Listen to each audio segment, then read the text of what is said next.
માને છે તો સમય સાથે સોના ચાંદીના ભાવ પણ આસમાને પહોંચી ગયા છે। તેવામાં લોકો પોતાના કિંમતી આભૂષણોને સેફ કરવા માટે બેંકમાં લોકર ખોલાવે છે અને પોતાની કિંમતી વસ્તુઓ તેમાં રાખે છે જેથી તે સેફ રહે। પરંતુ હવે લોકરમાં પણ તમારો કિંમતી સામાન સેફ છે તેવું માની ન લેતા, કારણ કે સુરતમાં નક્ષત્ર સેફ હાઉસમાં આવું જ કંઈક કાંડ સામે આવ્યું છે, જ્યાંથી લોકોના કિંમતી દાગીના ગાયબ થઈ ગયા છે। ત્યારે કેવી રીતે કૌભાંડ સામે આવ્યું અને કોણે હાથફેરો કર્યો, આવું જોઈએ આ રિપોર્ટમાં।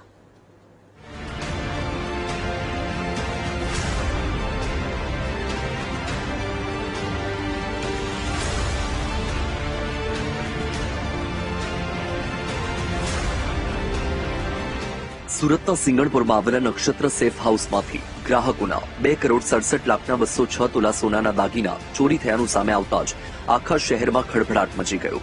સિંગણપુર બ્રાન્ચમાં સર્જાયેલી અફરાતફરીના પડઘા સમગ્ર સુરતમાં પડ્યા હતા। આ કોઈ અફવા નથી, પરંતુ હકીકત છે। આ સમગ્ર ચર્ચિત પ્રકરણમાં નક્ષત્ર સેફ હાઉસના સંચાલક મહેશ દિયોરા અને તેના બંને દીકરા હર્ષ દિયોરા અને હરિકૃષ્ણ દિયોરા તેમજ લોકર બ્રેકર મણીલાલ સામે ચોરીની ફરિયાદ નોંધી ધરપકડ કરવામાં આવી છે। આ ચોરી કોઈ અચાનક બનેલી ઘટના નથી, પરંતુ સંચાલક પિતા પુત્રોએ નિષ્ણાંત લોકર બ્રેકર સાથે મળીને ગ્રાહકોનું કરોડો રૂપિયાનું સોનું પચાવી પાડવા માટે પૂર્વ આયોજિત કાવતરું ઘડ્યું હતું। हमने जो लॉकर के ओनर हैं जिनका नाम महेश भाई दियोरा, उनके दोनों बेटे हर्ष भाई और हरिकृष्ण, उनको हमने पकड़ा। जब उनसे क्रॉस क्वेश्चनिंग की तो हमें पता लगा कि उन्होंने एक आदमी जिसका नाम मनीलाल है उसको हायर किया, जो डुप्लीकेट चाबी बनाने का काम करता है, और उसकी मदद से जो 6 लॉकर हैं उसको तोड़ा और उसमें से लगभग 2,67,00,000 जितना सामान जो है वह चोरी किया। पूछताछ करने पे हमें पता लगा कि जो चोरी करने का कारण है वह इस प्रकार था कि उनका जो एक बेटा है उसने शेयर मार्केट में लगभग 3 करोड़ रुपए जितने हार गए थे, जिसकी भरपाई करने के लिए उन्हें ये कदम उठाया और इस पूरे बनाव में सिंगनपुर पुलिस स्टेशन में FIR दाखिल की गई है। એવી રીતે ચોરીનો ભાંડો ફૂટ્યો તો આપને જણાવી દઈએ કે ફરિયાદી રમેશભાઈ વાઘાણી ઘરે પ્રસંગ હોવાથી પોતાના લોકરમાં રાખેલા દાગીના કાઢવા ગયા, ત્યારે લોકરમાં માત્ર મંગળસૂત્ર, 2 કડલી અને 3 વીંટી જ બચ્યા હતા, જ્યારે બાકીનું 63 તોલા દાગીના ગાયબ હતા।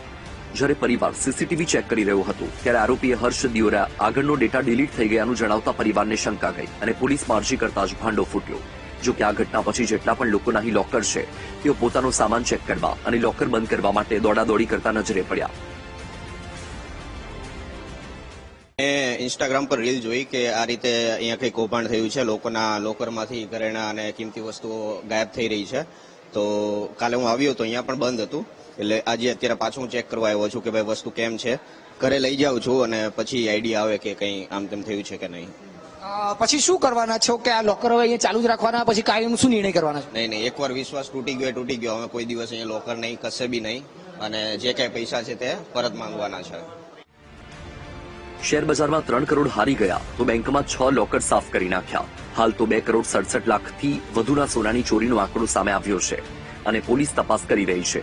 જો તમારું લોકર હોય તો તમે પણ સાવધાન રહેજો। કેમેરામેન દેવેશ સોલંકી સાથે ધ્રુવ સોમપુરા।